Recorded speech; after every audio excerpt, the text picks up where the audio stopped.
Now, business leaders from around the world are meeting today in Brazil ahead of the United Nations Climate Summit, which is scheduled to kick off next week. Many countries have put climate change on the back burner amid war in Europe and the Middle East, and global trade turmoil caused by U.S. tariffs. But for other countries, the crisis can't be ignored. A trail of devastation. Little more is left in this town after one of the Atlantic's worst ever recorded hurricanes swept through. We need every help we can get. So we need food, water, toiletries. You have a lot of persons who are displaced and not able to even sleep or have anything. It's just over a week since Hurricane Melissa hit Jamaica. The storm measured a Category 5, the highest level. Scientists say conditions that led to the storm's intensity were made 6 times more likely due to global warming. Extreme weather events like storms leading to flooding and increasing heat and drought are likely to get worse as global temperatures rise, experts say. Driven by the emissions from the burning of coal, gas and oil. It's something observers hope leaders, including Brazilian President Luiz Inácio Lula da Silva and Germany's Chancellor Friedrich Merz, will address as they meet in Belém, Brazil, just ahead of the official start of the COP30 climate summit here. Heads of state are coming under increasing pressure to show that they are taking action. In the past weeks, nations have delivered new goals to reduce greenhouse gas emissions by 2035.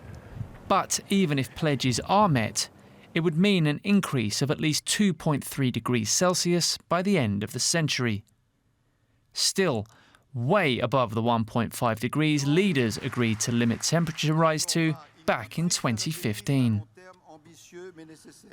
Current commitments still point to climate breakdown. Scientists tell us that a temporary overshoot above 1.5 degrees is now inevitable, but this is no reason to surrender. It is a reason to step up and speed up.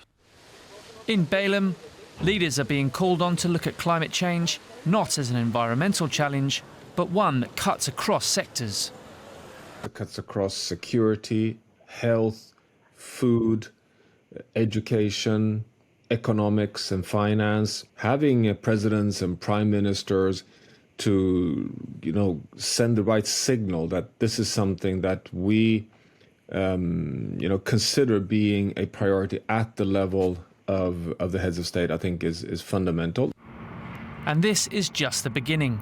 2 weeks of negotiations lie ahead for leaders to show that they can step up.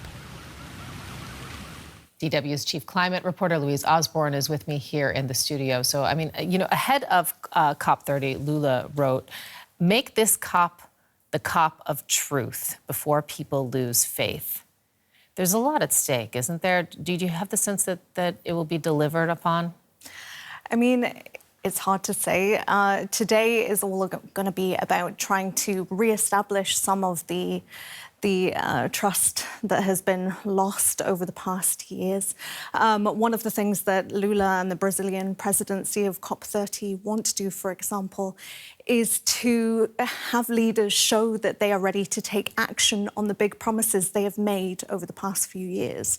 At COPs in the last 2 or 3 years, they have agreed, for example, to transition away from fossil fuels, to establish a loss and damage fund and to mobilise 1.3 trillion in funding to help developing countries develop without using fossil fuels, but also to help them adapt to the impacts of climate change that are already being felt as a result of extreme weather.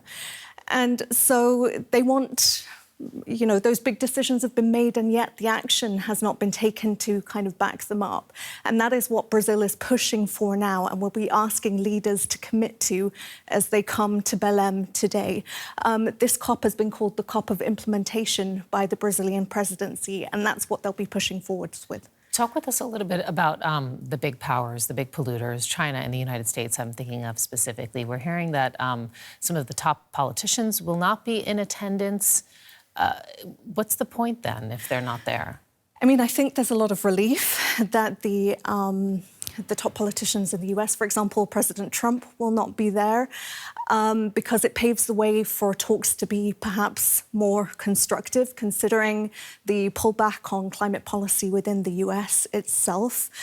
There was also talk of some intimidation from the US delegations, for example, at the International Maritime Organization meetings to try to reduce carbon emissions in shipping. That led to a postponement of a deal that they wanted to make there. So the US not being there, some politicians will be seeing as positive. China is a different issue, saying that they are still going to have high-level politicians and leaders taking part in the conference today.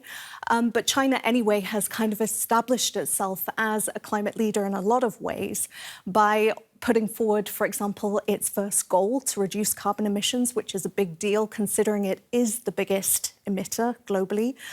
And also,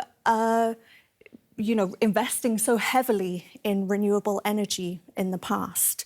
But let's not forget there are going to be more than 50 heads of states and heads of government at the meeting today and over the next couple of days. And we're talking about, leaders like Keir Starmer from the UK, President Macron and Chancellor Merkel, who will be there along with EU Commission President Ursula von der Leyen. And, the EU is going to be trying to establish itself again as a leader on climate, considering they were so late to put forward goals to reduce emissions. And there has been a lot of dispute within the EU bloc itself over how they should move forward in emission reductions. Chief Climate Reporter Louise Osborne, thank you so much.